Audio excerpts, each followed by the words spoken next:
श्रीमद्रामायणे वाल्मीकीये आदिकाव्ये अरण्यकाण्डे 360तमः सर्गः। स राजपुत्रः प्रियया विहीनः शोकेन मोहेन च पीड्यमानः विषादयन् भ्रातरमार्तरूपः भूयो विषादं प्रविवेश तीव्रम्। स लक्ष्मणं शोकवशाभिपन्नं शोके निमग्नो विपुलेतु रामः उवाच वाक्यं व्यसनानुरूपम् उष्णं विनिश्वस्य रुदन् सशोकम्। न मद्विधो दुष्कृतकर्मकारी मन्ये द्वितीयोऽस्ति वसुन्धरायां शोकेन शोको हि परम्परायाः मामेति भिन्दन् हृदयं मनश्च। पूर्वं मया नूनमभीप्सितानि पापानि कर्माण्यसकृत्कृतानि तत्रायमद्यापतितो विपाकः दुःखेन दुःखं यदहं विशामि। राज्यप्रणाशः स्वजनैर्वियोगः पितुर्विनाशो जननीवियोगः सर्वाणि मे लक्ष्मण शोकवेगम् आपूरयन्ति प्रविचिन्तितानि।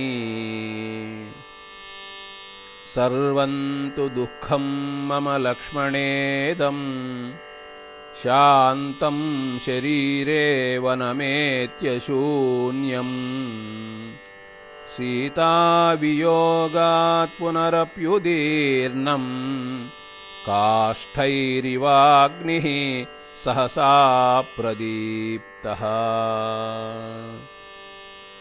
सा नूनमार्या मम राक्षसेन बलाद्धृता खं समुपेत्य भीरुः अपस्वरं सस्वरविप्रलापा भयेन विक्रन्दितवत्यभीक्ष्णम्। तौ लोहितस्य प्रियदर्शनस्य सदोचिता उत्तमचन्दनस्य वृत्तौ स्तनौ शोणितपङ्कदिग्धौ नूनं प्रियाया मम नाभिभातः। तत् श्लक्ष्णसुव्यक्तमृदुप्रलापम् तस्यामुखं कुञ्चितकेशभारम् रक्षोवशं नूनमुपागतायाः न भ्राजते राहुमुखे यथेन्दुः।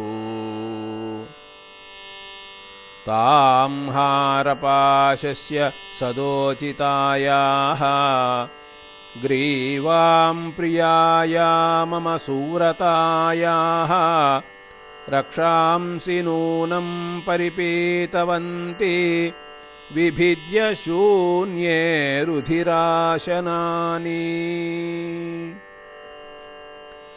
मया विहीना विजने वनेया रक्षोभिराहृत्य विकृष्यमाणा नूनं निनादं कुररीव दीना सा मुक्तवत्यायतकान्तनेत्रा। अस्मिन्मया सार्धमुदारशीला